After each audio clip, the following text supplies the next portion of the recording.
ऐसी वीडियो रोज देखने के लिए आप मेरी वीडियो को लाइक करें, इस पे कमेंट करें और अपने दोस्तों के साथ शेयर करें। और हाँ, अगर आप इस चैनल पे नए हैं तो इसे सब्सक्राइब करना ना भूलें। अनिका के चेहरे पर काफी घबराहट नजर आ रही थी। चिट्ठी को अपने हाथ में पकड़कर अनिका उसे फटी हुई आंखों से देखने लगी थी।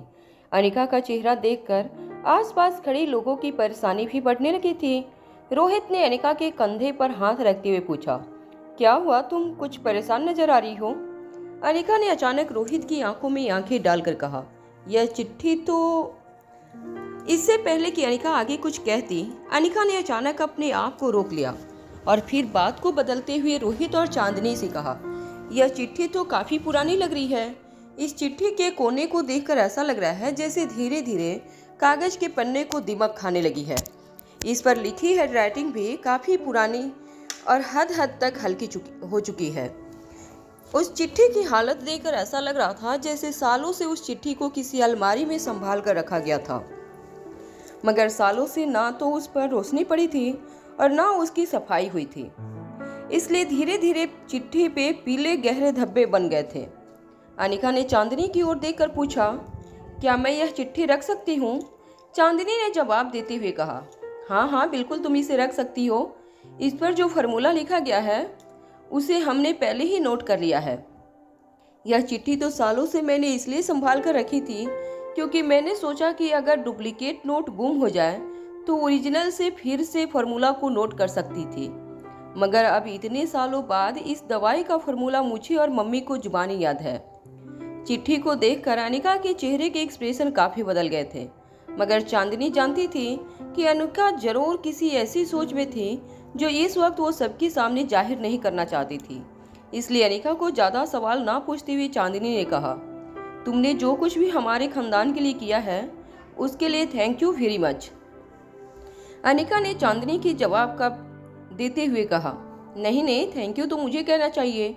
इतनी कीमती चीज तुम मुझ पर भरोसा करके मेरे हवाले कर रही हो, इससे यह साबित होता है कि तुम्हें मुझ पर कितना विश्वास है। अनिका जानती थी कि इस दवाई के फार्मूला के जरिए चांदनी बिजनेस करके करोड़ों रुपए कमा सकती थी, मगर चांदनी ने ऐसा नहीं किया। हाँ, चांदनी ने उस दवाई का इस्तेमाल अपने और अपने परिवार के निजी फायदे के लिए जरूर किया था। चांदनी ने अनिका के हाथ के ऊपर अपना हाथ रखते हुए कहा, देखो, मैं पहले से तुम्हें जानती हूँ। मेरा मतलब है कि मैंने तुम्हारा नाम सुन रखा था, मगर अब पिछले कुछ दिनों से मैंने तुम्हें बेहद करीब से जाना है। तुम पर भरोसा ना करने का तो कोई सवाल ही पैदा नहीं होता, मगर फिर भी एक बात कहना चाहती हूँ, तुम बुरा मत मानो। अनिका हैरानी से चांदनी की अगली बात का इंतजार करने लगी। चांदनी ने अपनी बात आगे बढ़ाते हुए कहा, सिर्फ इतना ध्यान रहे कि इस फार्मूला के बारे में बाहर लोगों को पता न चले। अगर यह फार्मूला गलत हाथों में पड़ गई तो तुम तो जानती हो इस दवाई के जरिए क्या कुछ हो सकता है, और मैं नहीं चाहती कि कोई इस दवाई को पैसे कमाने का साधन बना ले।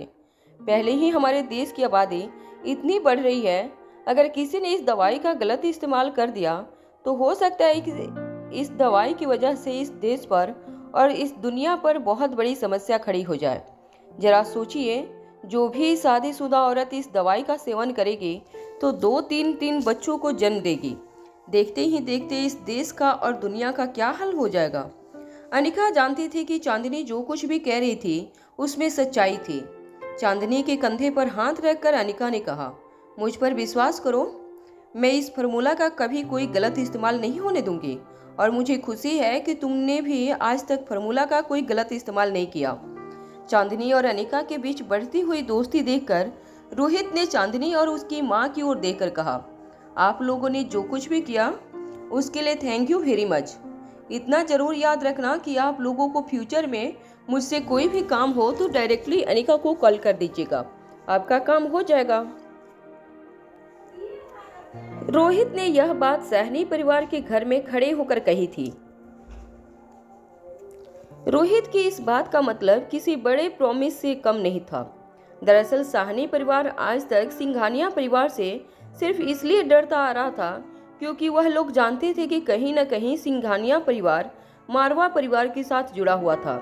मगर आज रोहित ने जब चांदनी और उसकी माँ से यह बात कही थी तो उसका मतलब साफ था कि अब उन्हें सिंघानिया परिवार से डरने की कोई जरूरत नहीं थी। और अगर सिंघानिया परिवार उनके परिवार को कोई नुकसान पहुंचाने की कोशिश करता है तो वह सीधे रोहित को अप्रोच कर सकते हैं।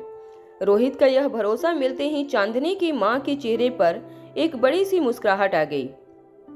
उनके चेहरे को देखकर ऐसा लग रहा था जैसे उनकी बेटी हर्षिता के लिए उनकी सारी चिंताएं दूर हो गई थी।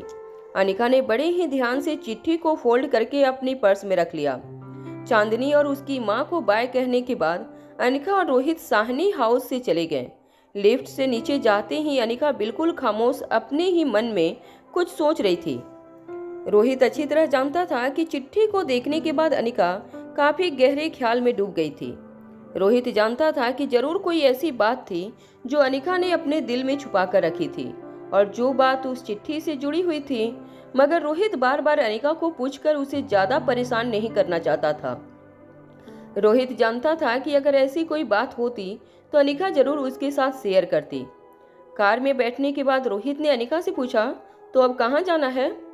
अनिका कुछ देर खामोश अपनी सीट पर बैठी रही और मन ही मन कुछ सोचने लगी। कुछ देर बाद अनिका ने रोहित को बिना देखे कहा, मल्होत्रा हाउस जाना है। अनिका का ऑर्डर मिलते ही किसी टैक्सी ड्राइवर की तरह अनिका का इंस्ट्रक्शन फॉलो करते हुए रोहित अपनी कार ड्राइव करके उसे सीधा मल्होत्रा हाउस ले गया। मल्होत्रा हाउस में जैसे ही गाड़ी पार्किंग लॉट में रुकी, अनिका तेजी से अपनी ओर का दरवाजा खोलकर बंगले के अंदर चली गई। जैसे ही वो बंगले में पहुंची, डाइनिंग टेबल पर बैठकर सब्जियां काट रही अंजलि मामी ने अनिका को देखा। अनिका को देखते ही उनके चेहरे पर मुस्कान आ गई। अपनी जगह से खड़ी होती हुई अंजलि मामी ने कहा, बड़ी खुशी की बात है, पहले बता दिया होता तो खाने पीने की तैयारियां करके रखती। क्या बच्चे भी तुम्हारे साथ आए हैं? अंजलि के इतने सारे सवाल एक साथ सुनकर अनिका को समझ नहीं आ रहा था कि वह उनसे क्या कहे। अनिका ने बात बनाते हुए अंजलि मामी से पूछा, मैं नानी माँ से मिलने आई हूँ, काफी दिन हो गए हैं, सोचा उनके हालचाल पूछती चलूं। वैसे अनिका जानती थी कि नानी माँ की आंखें अब पूरी तरह से ठीक हो चुकी थी, मगर नानी माँ की उम्र की वजह से आए दिन उन्हें घुटनों के दर्द से लेकर सिर दर्द तक उन्हें कोई न कोई शिकायत जरूर रहती थी। इसलिए कुछ दिनों में अनिका मल्होत्रा हाउस जाकर नानी माँ की खबर जरूर ले लिया करती थी। अंजलि मामी ने ही ऊपर की ओर इशारा करते हुए कहा, नानी माँ ऊपर टेरेस पर झूले पर बैठी हैं। अब तो हमने लिफ्ट लगवा दी है ताकि उन्हें अब आने जाने में आसानी रहे। उन्हें टेरेस पर झूले पर बैठना बहुत पसंद है, चलो मैं तुम्हें ले चलती हूँ। तभी अनिका ने इशारे से अंजलि मामी को रोकते हुए कहा, नहीं नहीं, आप क्यों तकलीफ कर रही हैं, आप यहाँ बैठकर अपना काम कीजिए, मैं नानी माँ से मिलकर आती हूँ। इससे पहले कि अंजलि मामी अनिका को और कुछ कहती, अंजलि मामी ने देखा कि पीछे से रोहित मारवा चलकर अंदर आ रहा था। रोहित को देखते ही अंजलि मामी ने रोहित को एक बड़ी सी स्माइल देते हुए कहा, अरे रोहित बेटा तुम आओ, बैठो बैठो। जैसे ही अंजलि मामी रोहित की ओर आगे बढ़ी, मौका देखकर अनिका स्टेयरकेस के ऊपर चली गई। रोहित ने नोटिस कर लिया था कि अनिका नहीं चाहती थी कि उसके साथ कोई और ऊपर आए, इसलिए अंजलि मामी को नमस्ते कहकर रोहित वहीं सोफा पर बैठ गया। रोहित की आंखें लगातार अनिका पर टिकी हुई थी, मगर सोफे के एंगल से वह स्टेयरकेस की सीढ़ियां कुछ हद तक देख सकता था। अंजलि मामी मुस्कुराती हुई रोहित के सामने आकर बैठ गई। अंजलि मामी के चेहरे को देखकर रोहित को ऐसा लग रहा था जैसे वह रोहित को कुछ पूछना चाहती थी, मगर अपने आप को रोक रही थी। रोहित ने अंजलि मामी को देखकर बड़ी ही धीमी आवाज में पूछा, क्या हुआ आंटी, क्या आप मुझे कुछ कहना चाहती हैं? रोहित की बात सुनते ही अंजलि मामी चौंक गईं। उन्हें समझ नहीं आ रहा था कि वह अपनी बात किस तरह शुरू करें। अंजलि मामी ने मुस्कुराते हुए रोहित की ओर देखा और अटकती हुई आवाज में पूछा, बेटा बुरा ना मानो तो क्या मैं तुमसे एक बात कह सकती हूँ? जब रोहित को इस बात का एहसास हुआ कि अंजलि मामी उसके साथ कोई सीरियस बात करना चाहती थी, तो उसने अपनी पीठ सीधी करते हुए उनसे पूछा, जी बिल्कुल, प्लीज आप किसी भी तरह की झिझक के बिना मुझे जो पूछना चाहें पूछ सकती हैं। रोहित के लिए अंजलि मामी के साथ बात करना बिल्कुल ऐसा था जैसे वो अपनी सास के साथ बात कर रहा था, और मल्होत्रा हाउस आना बिल्कुल ऐसा था जैसे वह अपने ससुराल में आ रहा था। रोहित अच्छी तरह जानता था कि अगर अनिका के माँ बाप की जगह इस वक्त उसकी जिंदगी में कोई था तो वह किशन मामा और अंजलि मामी थे। और रोहित हमेशा ही उनकी गुड्स बुक में रहना चाहता था। मल्होत्रा परिवार के साथ पहले से रोहित की काफ़ी अच्छे संबंध रहे थे। भले ही मल्होत्रा परिवार मारवा खानदान के सामने एक काफ़ी छोटा सा बिजनेस परिवार था, मगर किशन मामा और अंजलि मामी ने समाज में काफ़ी इज्जत कमाई थी। अपने अच्छे स्वभाव और बर्ताव की वजह से अंजलि मामी के साथ घुलना मिलना लोगों को बहुत अच्छा लगता था। रोहित भी बचपन में कई बार अंजलि मामी के घर अपने परिवार वालों के साथ आया करता था। अंजलि मामी काफ़ी अच्छी पेंटर थीं। रोहित बचपन से किशन मामा और अंजलि मामी की काफ़ी इज्जत किया करता था और आज भी वही इज्जत रोहित के मन में बरकरार थी। अंजलि मामी ने कांपती हुई आवाज़ में रोहित से कहा, देखो बेटा, अब तक तुम अनिका के स्वभाव के बारे में, उनके रहन सहन के बारे में अच्छी तरह जान चुके होंगे। रोहित को समझ नहीं आ रहा था कि आखिर अंजलि मामी उसे क्या कहना चाहती थी, मगर फिर भी रोहित ने जवाब देने की कोशिश करते हुए कहा, हाँ बिल्कुल, पिछले कुछ दिनों में हम लोग काफ़ी हद तक एक दूसरे को जान चुके हैं। हाँ, अनिका थोड़ी सी शॉर्ट टेम्पर्ड है, मगर आप तो जानती हैं कि आजकल की लड़कियां छोटी छोटी बात को लेकर अपना दिमाग कितना गर्म कर लेती है। यह जवाब देने के पीछे की वजह यही थी कि रोहित एक छोटा सा मजाक करके वातावरण को थोड़ा लाइट करना चाहता था, मगर रोहित की बात सुनकर अंजलि मामी के चेहरे पे हंसी नहीं आई थी। यह देखकर रोहित ने भी अपनी मुस्कुराहट रोक ली। अंजलि मामी ने अपनी बात आगे बढ़ाते हुए कहा, देखो बेटा, काफ़ी करियर ओरिएंटेड लड़की है वह, कभी किसी के दबाव में आकर एक जगह पर बैठने वाली लड़कियों में से नहीं है। उसके आगे उसका पूरा करियर है। वह होशियार है, बहादुर है, अपने पैरों पर खड़े रहना जानती है, काफ़ी इंडिपेंडेंट है। मेरा मतलब है। यह कहने के बाद अंजलि मामी को समझ नहीं आ रहा था कि वह आगे क्या कहे, मगर रोहित बात समझ चुका था जो अंजलि मामी कहना चाहती थी। रोहित ने अंजलि मामी को तसल्ली देते हुए धीमी आवाज में कहा, आप बिल्कुल फिक्र मत कीजिए आंटी, मैं उन लड़कों में से नहीं हूँ जो लड़कियों के साथ सिर्फ इसलिए शादी करते हैं ताकि उन्हें घर में फर्नीचर की तरह सजा कर रख दे। मेरे लिए अनिका का करियर भी उतना ही इम्पोर्टेंट है जितना मेरा करियर। इसके बाद कुछ देर तक अपने मन ही मन में कुछ सोचने के बाद अचानक ही अंजलि मामी ने रोहित से कहा, रोहित, मैंने सुना है कि तुम्हारी एक नाजायज औलाद है। अंजलि मामी के मुंह से नाजायज बच्चे की बात सुनकर रोहित को काफी बड़ा शौक लगा था।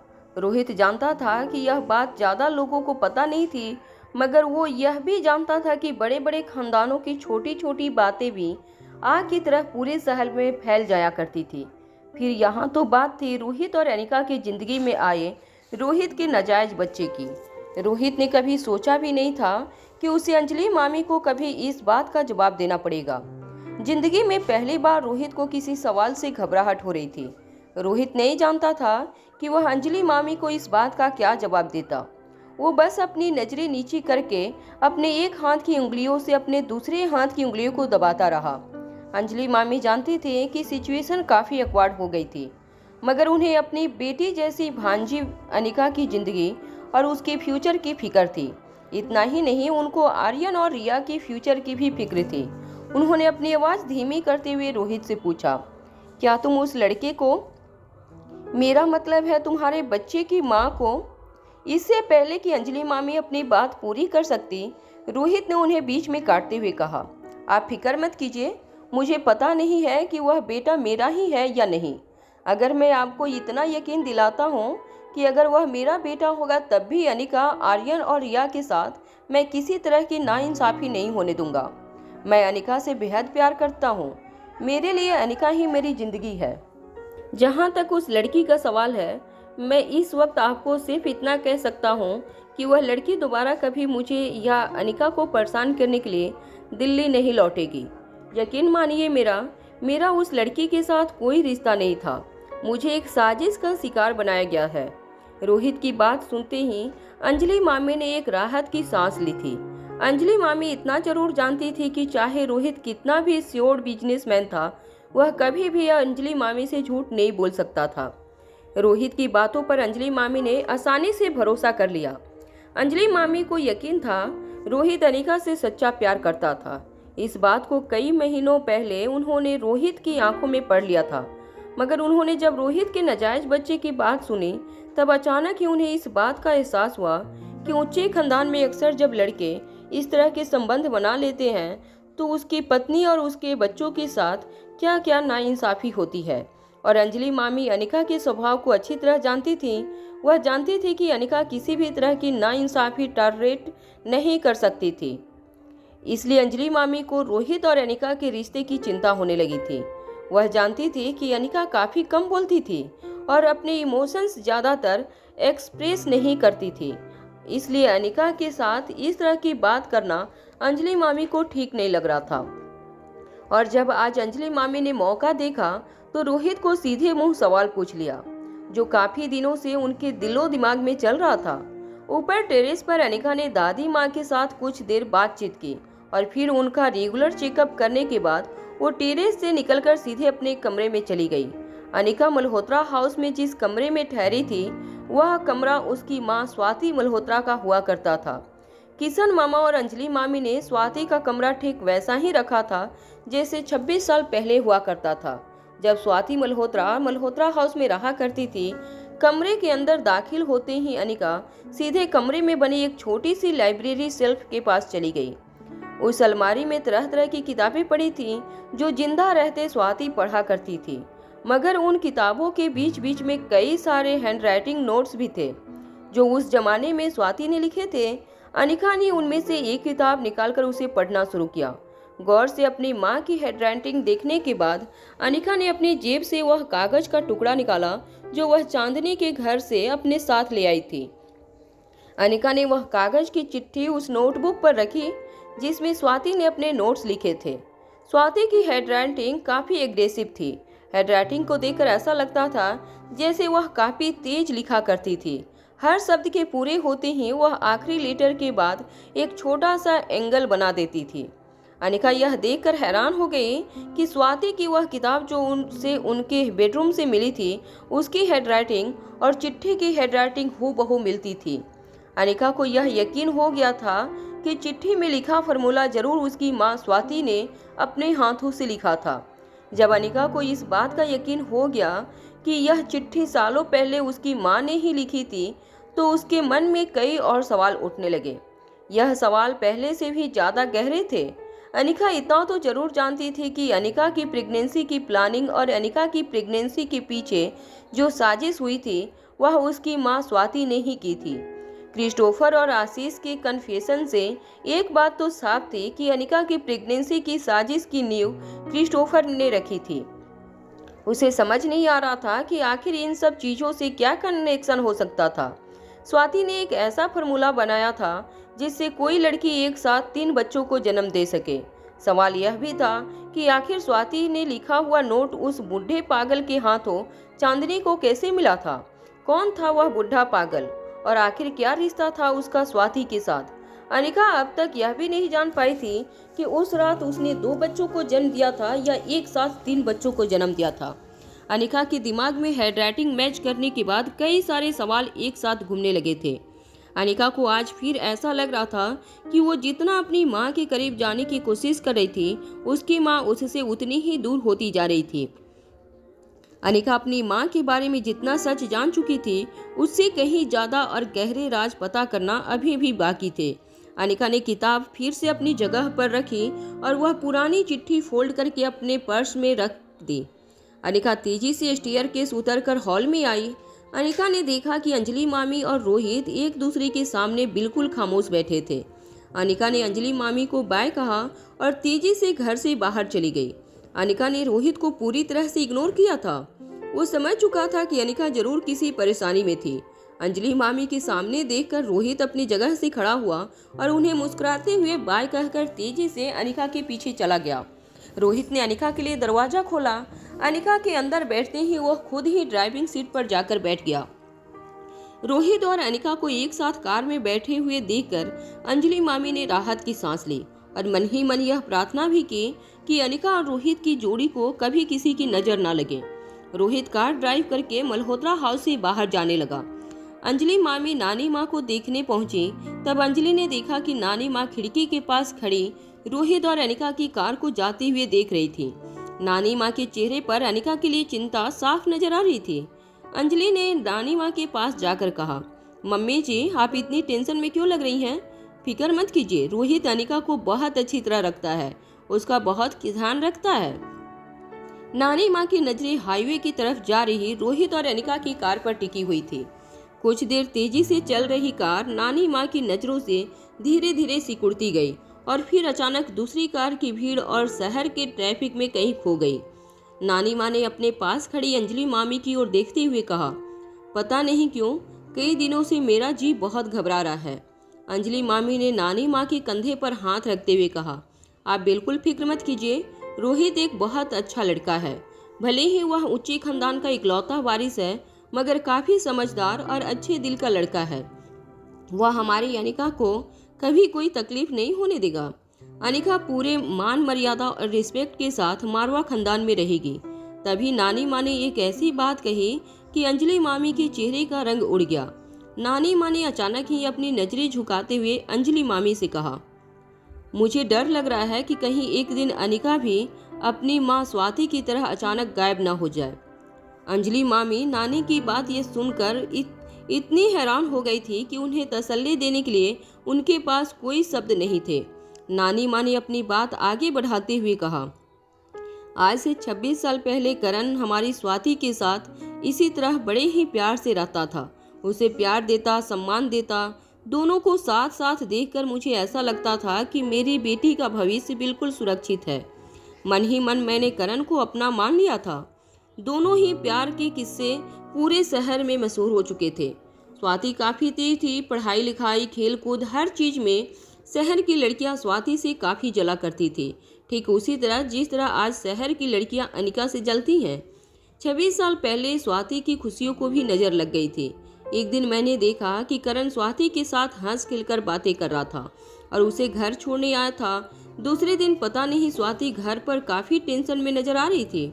उस दिन जब वो घर से बाहर निकली तब मैंने उसे आखिरी बार देखा था। मेरी बेटी अचानक ही गायब हो गई और फिर 26 साल बाद उसकी मौत की खबर हमारे घर आई।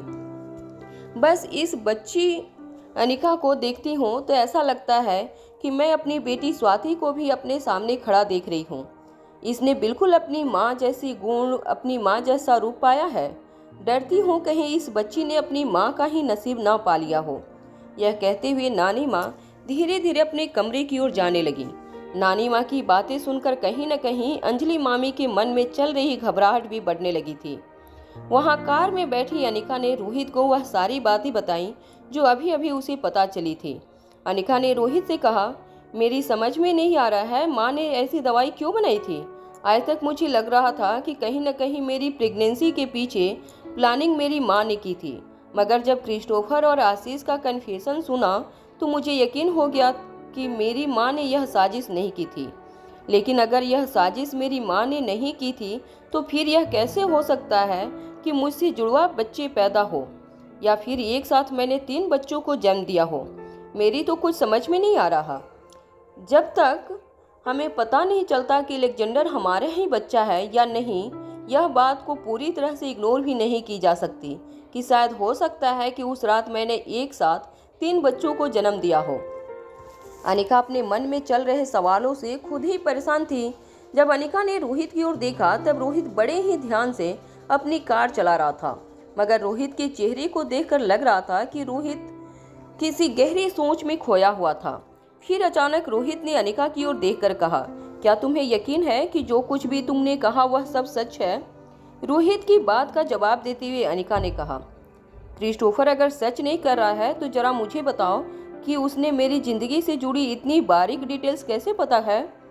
रोहित ने पलटकर इस बात का जवाब देते हुए कहा, मेरा मतलब यह नहीं, मेरा मतलब है कि क्रिस्टोफर ने कहा कि आर्टिफिशियल इंसेमिनेशन की वजह से तुम प्रेग्नेंट हुई थी।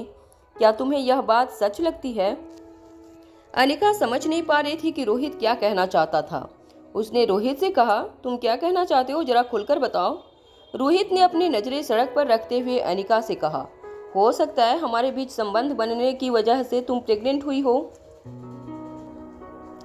रोहित ने जब यह बात कही तब कुछ देर तक अनिका को ऐसा लगा जैसे उसकी सांसें अटक गई थी। अनिका ने रोहित की ओर देखकर पूछा, तुम कहना क्या चाहते हो? क्या हमारे बीच उस रात? रोहित जानता था कि अनिका वह बात करने से हिचकिचा रही थी, इसलिए अपनी बात को आगे बढ़ाते हुए रोहित ने कहा, देखो अनिका, मैं पिछले कई दिनों से सोच रहा हूँ कि उस रात आखिर मेरे साथ हुआ क्या था। मगर कहीं न कहीं अब मुझे लग रहा है कि उस रात मैंने एक लड़की के साथ अनिका जानती थी कि रोहित आगे क्या कहना चाहता था। अनिका ने रोहित की बात को बीच में अटकाते हुए पूछा, मगर तुम यह कैसे कह सकते हो कि वह लड़की मैं ही थी? मेरा मतलब तुम किसी और के साथ भी तो? अनिका का सवाल बिल्कुल जायज था, मगर रोहित के पास यह कहने की भी एक वजह थी। रोहित ने अनिका से कहा, देखो, हालांकि मुझे उस रात के बारे में ज़्यादा कुछ याद नहीं है, मगर जब भी मैं उस रात को याद करने की कोशिश करता हूँ, मुझे कहीं न कहीं ऐसा लगता है कि मैंने जब उस रात उस लड़की के साथ जो लड़की उस रात मेरे साथ, वह जो भी थी, मुझे ऐसा लगता है कि वह शरीर से काफ़ी वजनदार थी।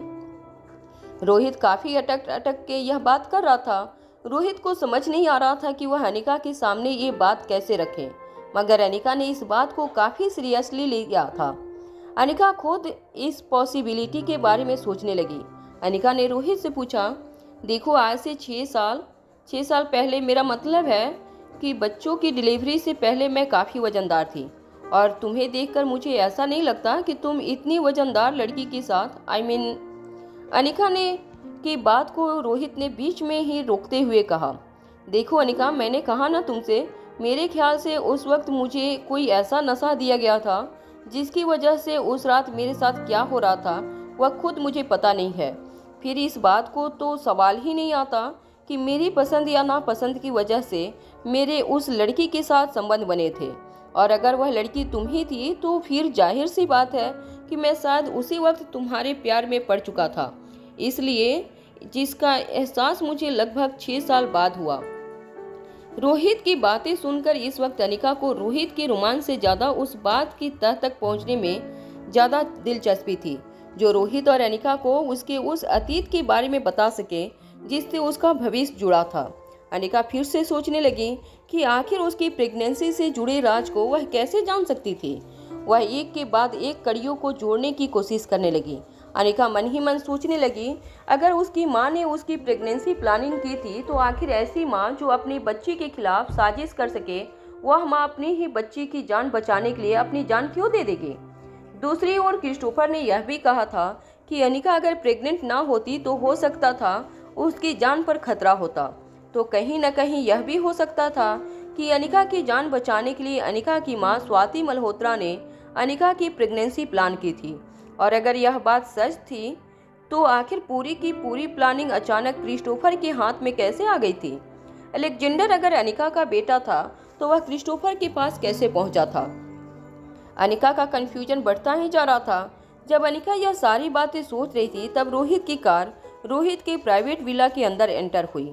अनिका अपने ख्यालों से बाहर आकर अचानक ही रोहित से कहने लगी, अरे तुम मुझे यहाँ क्यों लाए हो। तभी रोहित ने मुस्कुराते हुए अनिका की बात का जवाब देते हुए कहा, क्यों तुम देखना नहीं चाहती कि आखिर अलेक्जेंडर और रिया के बीच में बन रही है या नहीं। रोहित की बात सुनकर अनिका अपने ख्यालों से पूरी तरह से बाहर आई। अनिका भी जानना चाहती थी कि आखिर नन्ही सी रिया अलेक्जेंडर के साथ रहकर किस तरह से बर्ताव करेगी। अगर अलेक्जेंडर रोहित का बेटा था तो फ्यूचर में पूरे परिवार को एक साथ रहना था। अनिका अच्छी तरह से जानती थी कि आर्यन काफ़ी टॉलरेट बच्चा था और उम्र के साथ साथ उसकी मैच्योरिटी और भी ज़्यादा बढ़ने वाली थी, मगर रिया आर्यन जैसी नहीं थी। रिया आर्यन के साथ सिर्फ इसलिए मिलजुल कर हंसी खुशी रह सकती थी क्योंकि रिया बचपन से ही अपने भाई को बहुत मिस करती थी और आर्यन रिया का काफ़ी ख्याल रखता था। आर्यन चाहे रिया को कई बार गेम खेलने से टोकता भी था, मगर रिया जानती थी आर्यन उससे बहुत प्यार करता था और इसलिए रिया आर्यन के साथ काफ़ी हंसी खुशी रहती थी। मगर हो सकता था कि अलेक्जेंडर के साथ रिया उस तरह का रिश्ता न बना पाए। अगर अलेक्जेंडर ने रिया के साथ किसी भी तरह की बदतमीजी की तो रिया भी चुप रहने वालों में से नहीं थी। जैसे ही गाड़ी रोहित के विला के बाहर रुकी, एक शोफर ने कार की चाबी अपने पास रख ली और रोहित और अनिका को बारी बारी से दरवाज़ा खोलकर शोफर ने बड़ी ही रिस्पेक्ट से बाहर उतरने का इशारा किया। गाड़ी से उतरने के बाद रोहित और अनिका दोनों विला के अंदर जाने लगे। अभी दोनों दरवाजे पर पहुंचे ही थे कि अंदर से रिया की ऊंची आवाज़ दोनों के कानों पर पड़ने लगी। रिया अंदर लिविंग रूम में सोफे पर बैठकर अपनी गेम खेल रही थी और गेम खेलते खेलते अपने अपोनेंट्स को चैलेंज कर रही थी। रिया का ध्यान पूरी तरह से अपनी गेम में था।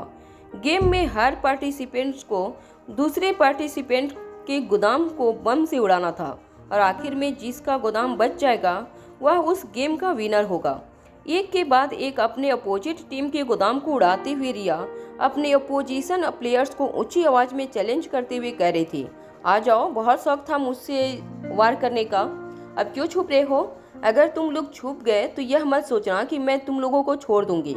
चाहे तुम लोग जहां भी छुप जाओ, मैं इस गेम की चैंपियन हूं और इसलिए कई बार चैंपियनशिप जीत चुकी हूं। तुम लोग जहां भी छुपे होंगे मेरी नज़रों से नहीं बच पाओगे। यह लोग एक और बम। यह कहते हुए रिया ने अपने ऑपरेशन के एक और गोदाम पर बम फेंका और अचानक अपने दोनों हाथ हवा में उछालकर तालियां बजाने लगी। रिया के ठीक पीछे अलेक्जेंडर चुपचाप रिया की गेम को ध्यान से देख रहा था। अचानक ही अलेक्जेंडर ने रिया से कहा, जरा वहां देखो तो, वो लोग वहां से तुम पर अटैक कर रहे हैं। रिया ने फिर से हेडफोन के जरिए अपने दुश्मनों से कहा, अरे चुपके से वार मत करो, यह मत सोचो कि मुझे इतनी आसानी से हरा दोगे। यह लो, अब तुम्हारा भी गोडाउन मेरे बम के निशाने से चुकेगा नहीं। ब्लास्ट का बटन दबाने के बाद अचानक ही रिया को रियलाइज हुआ कि अभी अभी अलेक्जेंडर ने उसके साथ बात की थी। रिया ने अपना गेमिंग टेबलेट साइड में रखते हुए अलेक्जेंडर की ओर देखकर कहा, मैंने तुमसे कितनी बार कहा है मुझसे बात मत करो। अलेक्जेंडर अपनी आंखें बड़ी करके रिया की ओर देखने लगा। ऐसा लग रहा था जैसे अलेक्जेंडर को रिया के साथ बात करने में काफी डर लग रहा था, मगर किसी तरह हिम्मत इकट्ठा करके अलेक्जेंडर ने रिया से कहा, अगर मैं तुमसे बात नहीं करूंगा तो किससे करूंगा? इस बंगले में हम दोनों के अलावा तो कोई और है ही नहीं। अलेक्जेंडर की बात सुनने के बाद रिया ने अपने दोनों हाथ अपने कान पर रख दिए और कहा, मैंने तुमसे कितनी बार कहा मुझसे बात मत करो, तुम समझते क्यों नहीं हो? क्या तुम कभी स्कूल नहीं गए? क्या तुम्हें कुछ सिखाया नहीं गया कि एक बार अगर कोई तुम्हें कह दे कि उसके साथ बात नहीं करनी है तो तुम्हें उसके साथ बात नहीं करनी चाहिए? कौन सी भाषा समझते हो तुम? अलेक्जेंडर ने बड़ी धीमी आवाज में रिया से कहा, मगर अब मैं अगर तुमसे बात नहीं करूंगा तो पूरा दिन क्या करूंगा? रिया ने अपनी जगह से उठकर अपना गेमिंग टेबलेट को अपने हाथ में लिया और कहा, अरे इस बंगले में और भी तो कई लोग हैं, नौकर चाकर हैं, खाना बनाने वाले अंकल हैं, ड्राइवर अंकल हैं, पेड़ पौधे को पानी देने वाली आंटी हैं, तुम उन लोगों से बात करो, मेरे पीछे क्यों पड़े हो? रिया की बात पर तुरंत जवाब देते हुए अलेक्जेंडर ने कहा, मगर मैं उन लोगों के साथ क्या बात करूं? हमारे पास कोई कॉमन टॉपिक नहीं है बात करने को और मैं अनजान हूं, लोगों से ज़्यादातर बात नहीं करता। अलेक्जेंडर की बात सुनते ही रिया ने गुस्से से अलेक्जेंडर की ओर देखा और कहा, तो तुम्हें क्यों लगता है कि मैं अनजान लोगों से बात करूंगी? यह कहते हुए रिया ने अपना गेमिंग टेबलेट कसकर अपने हाथ में पकड़ा और ऊपर की ओर स्टेयरकेस चढ़कर तेजी से जाने लगी। अलेक्जेंडर भी रिया के पीछे भागकर ऊपर की ओर जाने लगा। जैसे ही रिया अपने बेडरूम के पास पहुंची तो रिया ने महसूस किया कि अलेक्जेंडर भी तेजी से उसके पीछे दौड़कर आ रहा था। अचानक ही रिया अपने कमरे के दरवाजे के पास जाकर रुक गई। रिया ने मुड़कर अलेक्जेंडर की ओर देखा और कहा, अरे तुम्हारे पीछे वो अंकल कौन है? रिया की बात सुनते ही अलेक्जेंडर घबरा गया। उसे लगा कि कहीं अचानक ही रोहित उनके पीछे ना आ गया हो। जब अलेक्जेंडर ने मुड़कर देखा तो कोई पीछे नहीं था। उसने राहत की सांस ली और जब वापस मुड़कर रिया को देखा तो अलेक्जेंडर ने मुंह पर रिया ने जोर से अपने बेडरूम का दरवाजा बंद कर दिया। दरवाजा ठीक अलेक्जेंडर के सामने बंद हुआ था। अलेक्जेंडर के कुछ सेंटीमीटर दूर रिया ने दरवाजा बंद किया था। पटकते हुए दरवाजे से अलेक्जेंडर थोड़ा पीछे चला गया। वो रिया के दरवाजे की ओर देखता रहा, इसी उम्मीद में कि कुछ देर बाद रिया दरवाजा खोलेगी। तभी अचानक उसे नीचे किसी के कदमों की आहट सुनाई दी। जब अलेक्जेंडर ने स्टेयरकेस से छुपकर नीचे झांक कर देखा तब उसे पता चला कि अनिका और रोहित दोनों ऊपर की ओर आ रहे थे।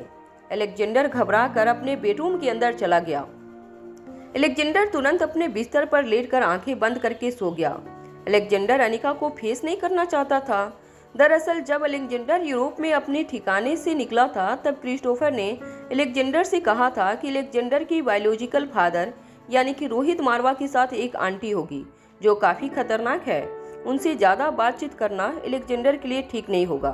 तब से लेकर अब तक अलेक्जेंडर के मन में अनिका को लेकर काफ़ी घबराहट थी और इसीलिए अनिका के आते ही अलेक्जेंडर अपने कमरे में दुबक कर सो जाता। अलेक्जेंडर को कहीं न कहीं अपनी किस्मत पर काफी नाराजगी हो रही थी। अलेक्जेंडर को कहीं उसका दुनिया में सिर्फ एक ही दोस्त था जिसका नाम था रिया, मगर वह औरत जिसे क्रिस्टोफर ने अलेक्जेंडर को दूर रहने का कहा था, बदकिस्मती से वही औरत अलेक्जेंडर की बेस्ट फ्रेंड की मॉम थी। अलेक्जेंडर अपनी आंखें जोर से बंद करके अपने बिस्तर पर सो गया। जब तक अनिका और रोहित अलेक्जेंडर के बेडरूम के पास पहुंचे, अलेक्जेंडर ने पूरे कमरे की लाइट ऑफ कर दी थी। कमरे के पास पहुंचने के बाद अनिका और रोहित दोनों ही बिस्तर पर लेटे अलेक्जेंडर को कुछ देर तक देखते रहे। दोनों को इस बात का एहसास हो चुका था कि उन दोनों के आते ही अलेक्जेंडर ने जानबूझकर कमरे की लाइट ऑफ कर दी थी और आंखें बंद करके बिस्तर पर लेट गया था। कुछ देर अलेक्जेंडर को देखने के बाद रोहित ने धीरे से अलेक्जेंडर के बेडरूम का दरवाजा बंद कर दिया। अनिका ने रोहित की ओर देखकर पूछा, यह बच्चा ऐसा क्यों कर रहा है? पिछली बार भी जब मैं आई थी तब भी इसने सोने का नाटक किया था और फिर सोने का नाटक कर रहा है। रोहित ने अपनी उंगलियों को अपने गाल पर फेरते हुए अनिका से कहा, मुझे लगता है यह लड़का तुमसे मिलना नहीं चाहता। हो सकता है वह तुमसे बचने की कोशिश कर रहा हो। अनिका रोहित का जवाब सुनकर हैरान हो गई। अनिका ने रोहित से पूछा, मगर तुम्हें क्या लगता है वह ऐसा क्यों कर रहा होगा? मैंने क्या बिगाड़ा है उसका? रोहित ने अनिका से कहा, फिक्र मत करो, बहुत जल्द इस बात का भी पता चल जाएगा। यह कहते हुए रोहित ने धीरे से अलेक्जेंडर के कमरे का दरवाजा खोला और अलेक्जेंडर के कमरे के अंदर चला गया। रोहित के जाते ही अनिका भी रिया के बेडरूम की ओर जाने लगी। बेडरूम के अंदर रिया वीडियो कॉल के जरिए अपने भाई आर्यन के साथ बात कर रही थी। रिया ने आज दिन में अलेक्जेंडर के साथ जो कुछ भी हुआ था वह सारी बातें एक के बाद एक अपने भाई आर्यन को बताना शुरू किया। रिया ने आर्यन से कहा, तुम बिल्कुल फिक्र मत करो, मैं उसके साथ दोस्ती नहीं बढ़ाने वाली। क्या तुम जानते हो वह कब से मेरे पीछे घूम रहा है?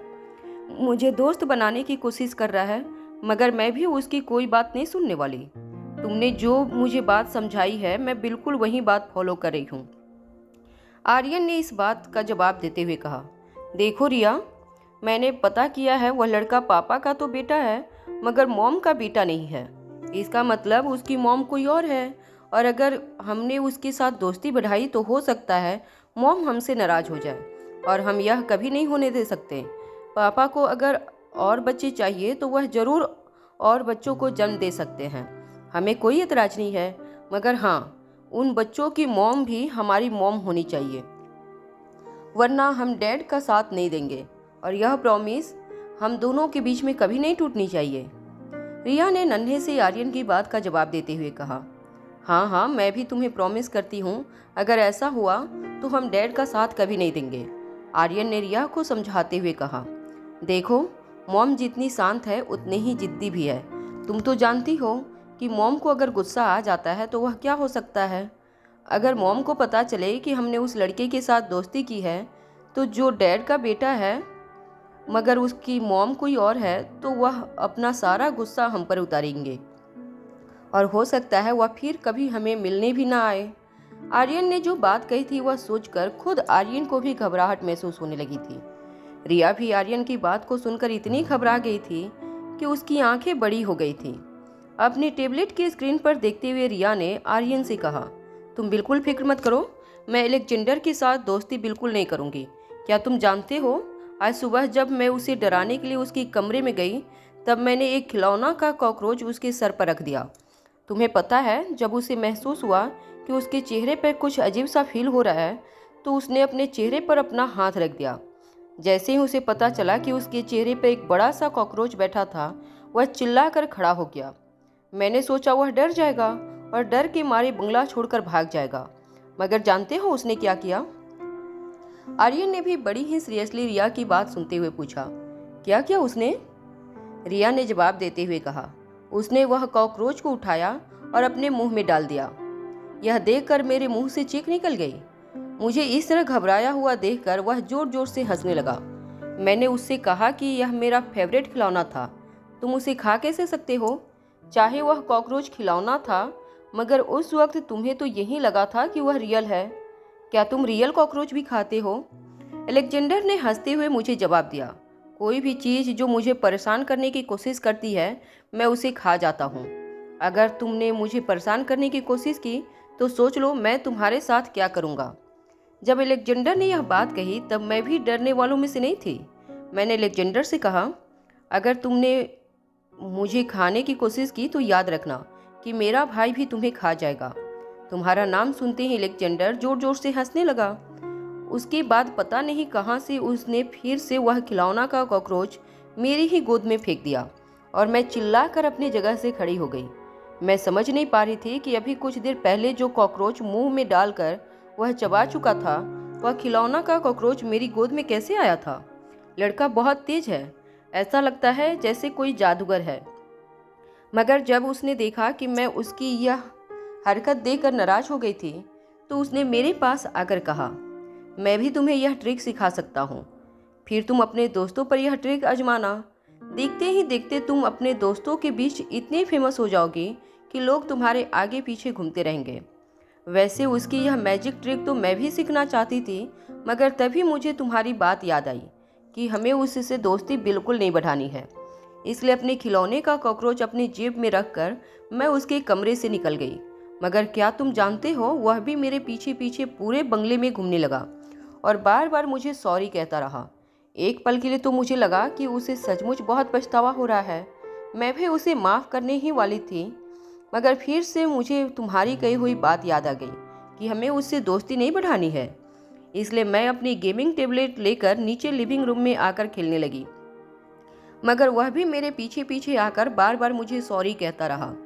आर्यन ने रिया को बीच में ही रोकते हुए कहा, देखो, वह कितना भी तुम्हारे आगे पीछे घूमता रहे या तुम्हें बटर लगाने की कोशिश करे, तुम बिल्कुल भी मत डरना। उससे दोस्ती बढ़ाई तो समझ लेना कि मॉम हमसे नाराज हो जाएंगी। रिया ने अपनी नज़रें झुकाते हुए आर्यन से कहा, कभी कभी सोचती हूँ कि अगर मैंने उससे दोस्ती नहीं की तो वह यहाँ क्या करेगा। वह अकेला हो जाएगा। मुझे लगता है वह लड़का जिद्दी तो है मगर दिल का अच्छा है। आर्यन ने देखा कि उसकी बहन अलेक्जेंडर को लेकर पिघलने लगी थी, इसलिए फिर से रिया को अपनी बात याद दिलाते हुए आर्यन ने कहा, देखो, तुम ऐसा कोई कदम मत उठाना जिससे मॉम नाराज हो जाए।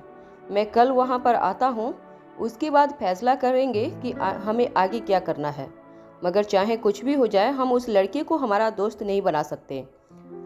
हर वह बच्चा जो डैड किसी और आंटी के साथ जन्म देंगे वह हमारा दुश्मन होगा। यह बात तुम भी अच्छी तरह ध्यान में रख लो। जैसे ही दोनों बच्चों ने अपना वीडियो कॉल डिस्कनेक्ट किया, रिया के बेडरूम में अनिका दाखिल हुई। अनिका को देखते ही रिया अपनी जगह से उठकर अपने दोनों हाथ हवा में फैलाकर अनिका से कहने लगी, अरे मॉम, तुम्हें कैसे पता चला है मैं तुम्हें मिस करती हूँ? देखो, अभी मैं तुम्हें याद कर रही थी और तुम मुझसे मिलने चली आई। अनिका जानती थी कि रिया शरारती के पास बहानों की कमी नहीं थी। रिया को गले लगाकर कुछ देर प्यार करने के बाद अनिका ने रिया से पूछा, अच्छा बताओ, मुझे उस अलेक्जेंडर के साथ तुम्हारी कैसी बन रही है? रिया जानती थी कि अगर उसने अनिका को सच्चाई बताई तो हो सकता है अनिका जबरदस्ती रिया को अलेक्जेंडर के साथ दोस्ती करने पर मजबूर करे। इसलिए रिया ने कुछ देर मन ही मन कुछ सोचने के बाद अनिका से कहा, बहुत अच्छी, हम दोनों तो बहुत कम वक्त में बहुत अच्छे दोस्त बन गए।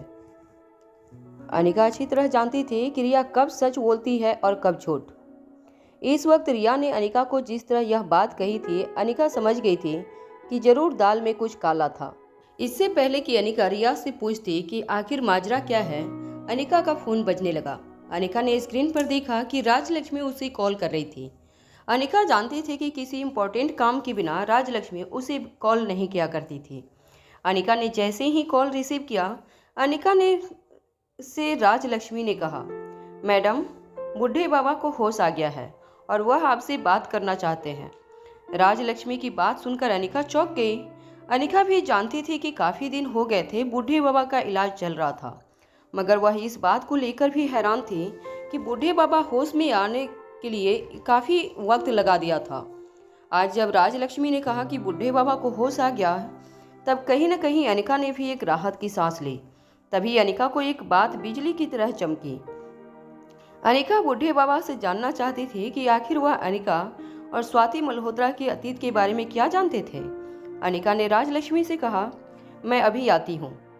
राजलक्ष्मी का फ़ोन डिस्कनेक्ट करने के बाद अनिका रिया के कमरे से बाहर चली गई। जैसे ही अनिका रिया की बेडरूम से बाहर निकली, अनिका ने देखा कि ठीक उसी वक्त रोहित भी अलेक्जेंडर के बेडरूम से बाहर निकल रहा था। रोहित की ओर देखकर अनिका ने पूछा, क्या हुआ, कुछ पता चला? उस बच्चे ने कुछ कहा तुमसे? रोहित ने बड़े ही आराम से अलेक्जेंडर के बेडरूम का दरवाजा बंद करते हुए अनिका से कहा, मैंने उससे पूछने की कोशिश की कि उसका दिन कैसा रहा। उसने मुझे जवाब में कहा कि उसका दिन तो काफ़ी अच्छा गुजरा। फिर मैंने उससे पूछने की कोशिश की कि रिया के साथ उसकी जमी या नहीं। उसने जवाब में मुझे कहा कि रिया तो बहुत अच्छी दोस्त बन चुकी है और दोनों ने आज खूब मज़े किए। रोहित और अनिका स्टेयरकेस की सीढ़ियाँ उतरकर नीचे जाने लगे। दोनों यह बात अच्छी तरह जानते थे कि रिया और अलेक्जेंडर में कुछ खास जम नहीं रही थी। दोनों ने उनके बीच चल रही बातों को दरवाजे के बाहर से सुन लिया था। अनिका यह सोचकर हैरान थे कि आखिर दोनों बच्चे उनके बीच जो कुछ भी चल रहा था उस बात पर पर्दा डालने की कोशिश क्यों कर रहे थे। दोनों बच्चे यह जताने की कोशिश क्यों कर रहे थे कि उनके बीच में अच्छी दोस्ती हो चुकी है। स्टेयरकेस से नीचे उतरे अनिका को अचानक फील हुआ कि उसके पीछे से उसे कोई देख रहा है। जब अनिका ने मुड़कर देखा तो यह देखकर हैरान हो गई कि दो नन्ही नन्ही आंखें बेडरूम का दरवाजा खोलकर अनिका को देखने की कोशिश कर रही थी। जैसे ही अनिका की नजरें उस बच्चे पर पड़ी, उसने जल्दी से दरवाजा बंद कर लिया। अलेक्जेंडर की आंखों में अनिका ने जो मासूमियत देखी थी उससे उसका दिल पिघल गया। अचानक उसे अलेक्जेंडर पर तरस आने लगा। एक छोटा सा बच्चा इस तरह अनजान जगह पर किस तरह अपने आप को महसूस कर रहा होगा, यह सोच सोचकर अनिका का दिल पिघलने लगा। अनिका के एक्सप्रेशन देखकर रोहित भी समझ चुका था कि अनिका के दिल में क्या बातें चल रही थी। रोहित ने अनिका के कंधे पर हाथ रखकर कहा, देखो, जब तक हमें यह पता नहीं चल जाता कि इस बच्चे को यहाँ भेजने के पीछे क्रिस्टोफर का असली मकसद क्या है, हमें इस बच्चे को लेकर इतना इमोशनल नहीं होना चाहिए। हमें तो यह भी नहीं पता कि यह बच्चा हमारा है भी या नहीं। मैं जानता हूँ कि चाहे बच्चे किसी के भी हो, बच्चों को इस उम्र में प्यार की ज़रूरत होती है। मगर ज़रा सोचो, अगर इस वक्त हमने बच्चे से दिल लगा लिया और बच्चे ने हमसे दिल लगा लिया और आगे चलकर क्रिस्टोफर ऐसी कोई चाल चलता है कि हमें इस बच्चे से जुदा होना पड़े, तब इस मासूम बच्चे के दिल पर क्या गुजरेगी। अनिका रोहित की बातें बड़े ध्यान से सुन रही थी। रोहित की बातों से ऐसा लग रहा था जैसे रोहित भी अलेक्जेंडर से काफ़ी इमोशनली अटैच हो चुका था। रोहित को बाय कहकर अनिका अपनी कार में बैठकर विला से बाहर जाने लगी। मगर जैसे ही अनिका की गाड़ी विला के गेट पर पहुंची, अचानक ही एक नौकरानी अनिका की गाड़ी का पीछा करते हुए आई और अनिका की कार की डिक्की पर जोर जोर से हाथ मारने लगी। शौक होकर अनिका ने कार को जोर से ब्रेक लगाई। तभी वह नौकरानी अनिका की ड्राइविंग सीट के कांच के पास आई और अनिका को इशारे से कांच नीचे करने का इशारा करने लगी। जैसे ही अनिका ने कार का शीशा नीचा किया, उस नौकरानी ने तेज सांसें लेते हुए अनिका से कहा, मैडम, बड़ी मालकिन यानी कि दादी माँ आपसे मिलना चाहती हैं, जल्द से जल्द। नौकरानी की बात सुनते ही अनिका हैरान होकर उस नौकरानी को देखने लगी। तभी अचानक नौकरानी के पीछे लीला आकर खड़ी हो गई। अनिका लीला को अच्छी तरह जानती थी। वो पिछले कई सालों से दादी माँ की केयर टेकर थी। खुद रोहित भी उनकी इज्जत करता था। घर के बाकी सब नौकरों से काफ़ी अलग ट्रीटमेंट मिलती थी लीला को। घर पर मारवा खानदान के सारे लोग एक बात अच्छी तरह जानते थे कि पिछले कई सालों से दादी माँ की देखरेख करते करते कहीं न कहीं लीला दादी माँ के काफ़ी करीब हो चुकी थी। इसलिए अब घर में कोई लीला के खिलाफ कुछ नहीं बोल सकता था, क्योंकि लीला से दुश्मनी करने का सीधा मतलब था लीला जब चाहे जिसे चाहे दादी माँ की नज़रों में गुनाहगार साबित कर सकती थी। ऐसा नहीं था कि रोहित को लीला से किसी बात का डर था, मगर उसने बचपन से लीला को दादी माँ के साथ देखा था और उन्होंने भी कभी रोहित से किसी भी तरह की बदतमीजी नहीं की थी। हमेशा ही उन्होंने रोहित को बड़े ही प्यार से रखा था। दादी माँ को जो चीज़ें रोहित के लिए नहीं कर पाती थीं, वह लीला को कहकर करवाती थी। रोहित का ख्याल रखना, उसका खाना पहुँचाना, कई बार लीला ने खुद अपने हाथों से बनाकर रोहित को देर रात खाना खिला दिया था। जब घर के बाकी नौकर सो चुके होते थे, अनिका ये बात अच्छी तरह जानती थी कि लीला मारवा हाउस में क्या पोजीशन थी। अनिका ने जब लीला को वहां खड़ा देखा तो अनिका ने लीला से कहा, क्या हुआ, दादी माँ की तबीयत तो ठीक है ना? लीला ने हाँ में अपना सर हिलाते हुए अपने आगे खड़ी नौकरानी को दूर किया और अनिका के पास जाकर कहा, हाँ तबीयत तो ठीक है, मगर दादी माँ अभी इसी वक्त तुमसे मिलना चाहती हैं। ऐसा नहीं था कि अनिका लीला की बात को टालना चाहती थी, मगर इस वक्त उसके दिमाग में सिर्फ एक ही बात घूम रही थी। वह जल्द से जल्द बूढ़े बाबा को मिलने लाइफ केयर हॉस्पिटल पहुंचना चाहती थी। बूढ़े बाबा को मिलने से अनिका के अतीत से जुड़े कई सवालों के जवाब उसे मिलने वाले थे। इसलिए लीला की बात को टालते हुए अनिका ने कहा, इस वक्त मुझे कहीं जाना है, मैं बाद में आकर मिलती हूँ। इससे पहले कि अनिका कार स्टार्ट करके वहां से निकल सके, लीला ने अपने दोनों हाथ खिड़की पर रख दिए और कहा, देखो दादी माँ ने आपको बुलाया है, मुझे नहीं लगता आपको इस बात को हल्के में लेना चाहिए। दादी माँ की बात को घर में कोई नहीं टालता है और बहुत जल्दी आप इस परिवार का हिस्सा बनने वाली हैं। दादी माँ की इज्जत करना आपको सीख लेना चाहिए। लीला की इस बात पर हैरान होकर अनिका लीला की ओर देखने लगी। अनिका को समझ नहीं आ रहा था कि उसने आने से मना करके दादी माँ की इंसल्ट कहाँ की थी। अगर उसे किसी इम्पोर्टेंट काम से जाना है तो इसमें दादी माँ की बेइज्जती कैसे हो सकती है। लीला ने अपनी बात आगे बढ़ाते हुए कहा, देखिए आपका बड़ी मालकिन से मिलना बहुत जरूरी है। क्या आपके आर्यन के भविष्य की कोई चिंता नहीं है। अनिका फिर से हैरान होकर लीला को देखने लगी। उसे समझ में नहीं आ रहा था कि आखिर दादी माँ के साथ मीटिंग और आर्यन के भविष्य का क्या संबंध था। क्या कहना चाहती थी लीला कि अगर अनिका दादी माँ से नहीं मिलती हैं तो आर्यन का फ्यूचर खतरे में पड़ सकता है। लीला ने अपनी बात आगे बढ़ाते हुए कहा, देखिए आप अच्छी तरह जानती हैं कि सिंघानिया परिवार के साथ बड़ी मालकिन के कैसे संबंध है। आज सिंघानिया परिवार को आपकी जरूरत है और तरीन के शरीर में जो खामी है उसे आप आसानी से दूर कर सकती हैं। आप इतने बड़ी डॉक्टर हैं, इतने लोगों का इलाज कर चुकी हैं। अगर उनका इलाज कर देंगी तो यह सिंघानिया परिवार के ऊपर आपका बहुत बड़ा एहसान हो जाएगा।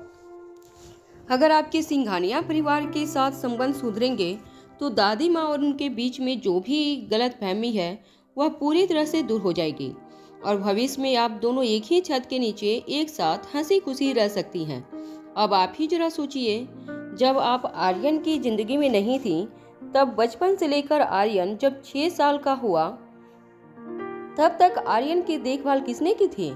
यह बात तो शायद आर्यन भी आपको बता चुका होगा कि आर्यन और बड़ी मालकिन के बीच में कितना प्यार था। अब जरा सोचिए, रोहित बाबा के साथ अगर आपकी शादी हो जाती है और आपके बड़ी मालकिन के साथ अगर रिश्ते अच्छे नहीं हुए तो आर्यन बाबा पर क्या बीतेगी। आर्यन समझ नहीं पाएगा कि वह किसकी तरफ से रहे और एक छोटे से बच्चे के मन पर इन सब बातों का क्या असर होगा। यह बात तो आपसे बेहतर कौन जान सकता है। अनिका को अब लीला की बातें इरिटेट करने लगी थी। लीला कहीं न कहीं उसे इमोशनली ब्लैकमेल करना चाहती थी। अनिका ने लीला की बात का जवाब देते हुए कहा, मैं तरुण सिंघानिया का इलाज करने के लिए तैयार हूँ। अनिका का जवाब सुनते ही लीला के चेहरे पे मुस्कान आ गई। लीला मन ही मन सोचने लगी कि उसकी तरकीब कामयाब हो गई थी। लेकिन तभी अनिका ने गाड़ी फिर से स्टार्ट करते हुए लीला से कहा, आप एक काम कीजिए, मेरी असिस्टेंट से अपॉइंटमेंट ले लीजिएगा। जब भी तरुण को अपॉइंटमेंट मिले मैं उसका इलाज शुरू कर दूंगी। इससे पहले कि लीला अनिका की इस बात के सामने कुछ और कमेंट करती, अनिका ने एक्सीलेटर पर अपना पांव रखा और तेजी से कार ड्राइव करते हुए वहां से निकल गई। कार ने पीछे मिट्टी का एक बड़ा सा गुबार छोड़ा था। लीला को ऐसा लग रहा था जैसे अनिका जानबूझकर उसके मुंह पर मिट्टी उड़ा कर गई थी। दूर जाती हुई कार को देख रही लीला के चेहरे के एक्सप्रेशन धीरे धीरे बदलने लगे। वह एक बात अच्छी तरह जानती थी कि अनिका एक बहुत बड़ी डॉक्टर थी। अगर कायदे से अनिका की अपॉइंटमेंट ली जाती हो तो सकता है कि तरुण सिंघानिया को 6 महीने बाद की अपॉइंटमेंट मिले। अनिका ज़्यादा पेशेंट अटेंड नहीं करती थी। ज़्यादा करके राजलक्ष्मी और अनिका के बाकी असिस्टेंट पेशेंट का इलाज किया करते थे। कोई ज़्यादा कॉम्प्लिकेटेड केस हो तभी अनिका उस पेशेंट के ट्रीटमेंट के लिए पर्सनली अटेंड किया करती थी। लीला किसी भी तरह अनिका को मनाकर अपने साथ ले जाना चाहती थी। ऐसा कोई काम नहीं था जो दादी माँ ने सौंपा हो और लीला ने पूरा ना किया हो, मगर आज पहली बार लीला को निराशा हाथ लगी थी। जब लीला मारवा हाउस पहुंची तो दादी माँ ने लीला को देखते ही कहा, अनिका मान गई, वो तरुण का इलाज करेगी। क्या कहा उसने? वह मुझसे मिलने आ रही है ना? तुम उसे साथ क्यों नहीं लेकर आई? दादी माँ के सारे सवालों का जवाब लीला के पास नहीं थे। वो बस दादी माँ के सामने सर झुकाए खड़ी रही। लीला के चेहरे पर निराश देखकर दादी माँ ने अंदाजा लगा लिया था कि उसके साथ क्या हुआ होगा। दादी माँ ने अपने व्हील चेयर से खड़े होते हुए लीला से पूछा, क्या कहा उस लड़की ने? लीला ने अपना सर झुकाकर उनसे कहा, उन्होंने आने से मना कर दिया। लीला का जवाब सुनकर दादी माँ का गुस्सा 7वें आसमान पर चढ़ गया था। उनके चेहरे को देखकर ऐसा लग रहा था जैसे दादी माँ इससे ज्यादा बेइज्जती उनकी पूरी जिंदगी में कभी किसी ने नहीं की थी। दादी माँ ने अपनी गहरी भारी आवाज में गुस्से से लाल आंखें लिए लीला से कहा, यह लड़की भूल चुकी है कि मैं कौन हूँ। अगर यह मुझे रिस्पेक्ट देना नहीं जानती है तो मैं जानती हूँ कि इस लड़की का घमंड कैसे तोड़ना है। अब देखो मैं इसके साथ क्या करती हूँ। वहाँ इन सारी बातों से बिल्कुल अनजान अनिका जब लाइफ केयर हॉस्पिटल पहुंची तो उसने देखा कि बूढ़े बाबा अपने कमरे में अपने बिस्तर पर बिल्कुल शांत बैठे थे। राजलक्ष्मी ने अनिका को अंदर आते हुए देखा तो तुरंत अनिका के पास जाकर कहने लगी, देखो वो अभी पूरी तरह से ठीक हो चुके हैं मैडम। अनिका ने राजलक्ष्मी की ओर देखा और पूछा, कब हुआ यह? राजलक्ष्मी ने अनिका की सारी बातें एक्सप्लेन करते हुए कहा, लगभग 2 दिन पहले ही इन्होंने अपना होश संभालना शुरू कर दिया था। पहले अक्सर बौखलाए हुए रहते थे या फिर गहरी नींद में सो जाते थे और अगर आंख खुलती तो शोर मचाते थे। कभी खाने की थाली फेंक देते थे तो तरह तरह की अजीब अजीब हरकतें करते रहते थे। मगर पिछले 2 दिनों से उनके स्वभाव में काफी बदलाव आ गया है। काफी शांत हो गए थे। अक्सर खिड़की से बाहर की दुनिया को देखने की कोशिश करते थे। पेड़ पौधे पक्षियों की आवाज सुनने से उनके मन को बड़ी शांति मिलती थी। ना तो किसी से झगड़ा करते थे और ना ही उन्हें अब गुस्सा आता था। आज सुबह जब मैंने उन्हें दवाई दी तब उन्होंने मुझसे कहा कि वह तुमसे मिलना चाहते हैं। बूढ़े बाबा अपने बिस्तर पर बैठे खिड़की से बाहर देख रहे थे। अनिका धीरे से चलकर उनके पास गई। अनिका ने देखा कि बूढ़े बाबा का झुलसा हुआ चेहरा अब पहले से और भी ज्यादा खतरनाक लगने लगा था। बूढ़े बाबा जब दिमागी तौर पर स्टेबल नहीं थे तब उनका झुलसा हुआ चेहरा इतना खतरनाक नहीं लग रहा था। अब उनके शरीर ने कांपना बंद कर दिया था। उनका सर भी अभी पहले की तरह कांपता नहीं था, मगर यह शांत और सुलझा हुआ चेहरा अब पहले से ज्यादा खतरनाक लगने लगा था।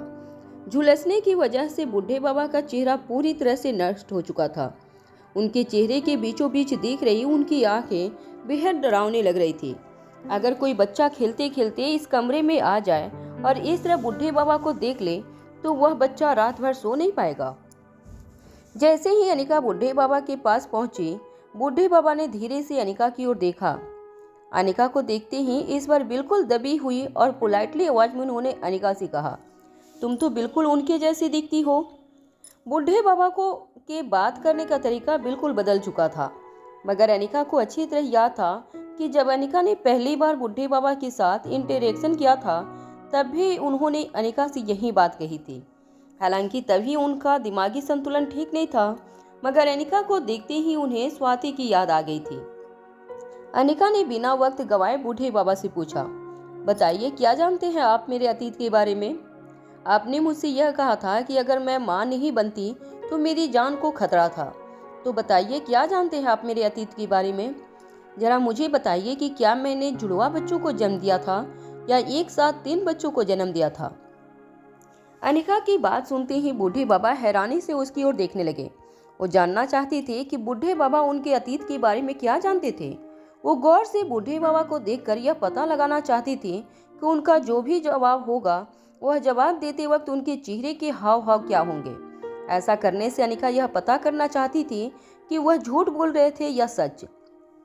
मगर अनिका के लिए यह गेस करना काफी मुश्किल होने वाला था, क्योंकि बूढ़े बाबा का चेहरा पूरी तरह से झुलस चुका था। इसलिए उनके चेहरे के हाव भाव देख पाना या समझ पाना किसी के लिए भी नामुमकिन था। अनिका बूढ़े बाबा के ठीक सामने बैठकर उनके जवाब का इंतजार करने लगी। बूढ़े बाबा ने कुछ देर सोचने के बाद अनिका से कहा, यह तुम क्या कह रही हो? जुड़वा 3 बच्चे? जहाँ तक मुझे याद है वहाँ तुमने तो सिर्फ एक बेटी को जन्म दिया था। बूढ़े बाबा की यह बात अनिका को काफी हैरान करने वाली थी। अनिका ने कई महीने इंतजार किया था ताकि बूढ़े बाबा होश में आए और अनिका को अपने अतीत के बारे में सब कुछ सच सच बताए। मगर बूढ़े बाबा के इस जवाब को सुनकर अनिका को यह एहसास हो चुका था कि बूढ़े बाबा तो यह भी नहीं जानते थे कि अनिका के 2 बच्चे थे, आर्यन और रिया। बूढ़े बाबा को सिर्फ रिया के बारे में पता था। अनिका जानती थी कि बूढ़े बाबा के पास जरूर उसकी अतीत से जुड़ी कोई ऐसी इन्फॉर्मेशन थी जो उसके लिए काफी काम की हो सकती थी। अनिका ने बूढ़े बाबा को फिर से सवाल पूछा, यह क्या कह रहे हैं आप? क्या आप मेरे पति के बारे में कुछ भी नहीं जानते? अंकल, आप मेरी माँ को जानते हैं? इसका मतलब आपको जरूर पता होगा कि मेरी माँ कौन थी, क्या थी, वह क्या करती थी। अंकल, प्लीज मुझे बताइए कि आप मेरी बीती हुई जिंदगी के बारे में क्या जानते हैं, मेरी माँ के बारे में क्या जानते हैं, प्लीज बताइए अंकल। बूढ़े बाबा ने अपना एक हाथ हवा में लहराते हुए अनिका से कहा, मुझे यह बुलाना बंद करो। मैं इस लायक नहीं कि तुम मुझे किसी रिश्ते से बुलाओ। मैं तो सिर्फ एक नौकर हूँ जो सालों पहले तुम्हारी माँ का वफादार था और आज की बात तुम्हारा एक वफादार नौकर बनकर रहूंगा।